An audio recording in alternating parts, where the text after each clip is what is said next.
want to change your Instagram name, in this video I'm going to show you how. But before I continue, if you're new to this channel, do subscribe to this channel so that you can get more Instagram tips like this. Without further ado, let's jump into my Instagram app and let me show you how you can change your Instagram name. Let's go. First of all, open up your Instagram app. Click on your bottom right to your profile. After that, you click on your top right, the 3 lines or the burger icon. And then this is a bit different, right? You go to Account Center right now.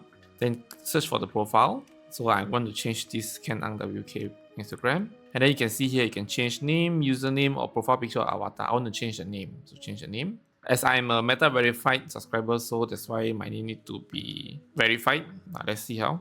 This done. Because I'm doing a 10k before 40 challenge. Preview change. Confirm change. And there you can see that my name have already changed. 10k before 40. So if you want, you can follow me in my Instagram as well.